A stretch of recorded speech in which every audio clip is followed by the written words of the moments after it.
नगर निकाय चुनाव में ओबीसी आरक्षण के बगैर चुनाव कराने के इलाहाबाद हाई कोर्ट के निर्णय की राष्ट्रीय पिछड़ा वर्ग मोर्चा के राष्ट्रीय अध्यक्ष चौधरी विकास पटेल ने राज्य की भाजपा सरकार पर जोरदार हमला बोला है। चौधरी विकास पटेल ने कहा है कि उत्तर प्रदेश भाजपा सरकार द्वारा सुप्रीम कोर्ट के फैसले पर अमल न करना ओबीसी आरक्षण समाप्त करने का षड्यंत्र है।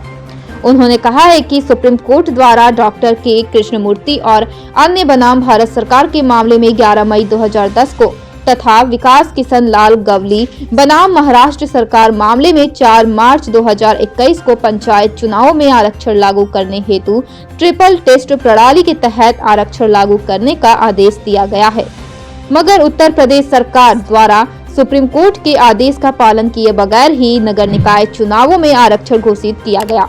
भाजपा सरकार द्वारा सुप्रीम कोर्ट के आदेश पर अमल किए बगैर आरक्षण घोषित करना ओबीसी के साथ धोखेबाजी है। यदि सरकार समय रहते इस पर अमल करती है तो आज ओबीसी आरक्षण समाप्त नहीं होता। उन्होंने यह भी कहा है कि हालांकि सुप्रीम कोर्ट ने इलाहाबाद हाई कोर्ट की लखनऊ खंडपीठ के निर्णय पर रोक लगा दिया है, लेकिन भाजपा सरकार की ओबीसी आरक्षण को लेकर मानसिकता उजागर हो चुकी है। उन्होंने कहा है कि भाजपा सरकार आरक्षण विरोधी है। भाजपा की चाहे केंद्र की सरकार हो या राज्यों की ओबीसी आरक्षण के साथ खिलवाड़ लगातार कर रही है। एक लंबे समय से ओबीसी जाति आधारित जनगणना तथा संख्या के अनुपात में हिस्सेदारी मांग रहे हैं, लेकिन ओबीसी विरोधी भाजपा द्वारा ओबीसी की संख्या में आरक्षण देने के बजाय 27% आरक्षण को भी निष्प्रभावी करने की कार्य किए जा रहे हैं। उत्तर प्रदेश में 69,000 शिक्षक भर्ती सहित तमाम नियुक्तियों में जबरदस्त आरक्षण घोटाला सामने आया और भयानक धोखेबाजी की गई। निजीकरण के माध्यम से आरक्षण समाप्त किया जा रहा है। चुनाव में देरी होने के विकास के कार्य से भी प्रभावित होंगे। इसलिए भाजपा के उपरोक्त षड्यंत्रों के खिलाफ 9 जनवरी 2023 को उत्तर प्रदेश बंद का आह्वान किया जा रहा है।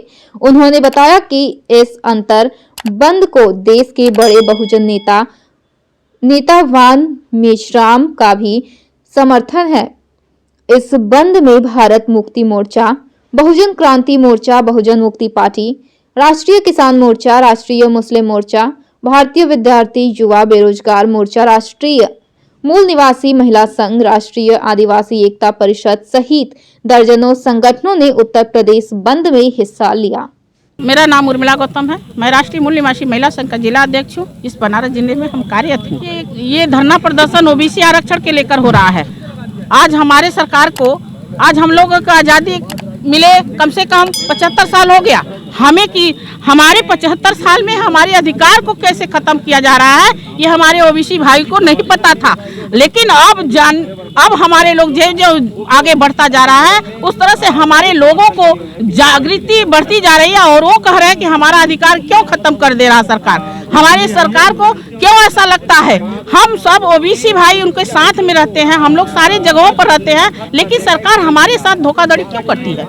हमें ये बात नहीं समझ में आ रही। हम मांग यही करते हैं कि ओबीसी की आरक्षण को बहाल करे और हर जगहों पर उसका अधिकार मिले, क्योंकि उसे जहां भी देखा जाए, पढ़ाई से लेकर अधिकारी अफसर हो, चाहे परीक्षा में बच्चे बैठते हो, उनके साथ हमारे लोगों के साथ ये भेदभाव हो रही है। तो हमें यही मांग है कि हर जगह पर हमारी आरक्षण को बहाल किया जाए और हमें सरकार से यही निवेदन है। और नहीं तो ये सरकार अगर नहीं सुनती है तो फिर हम लोगों को फिर दोष ना दे सरकार।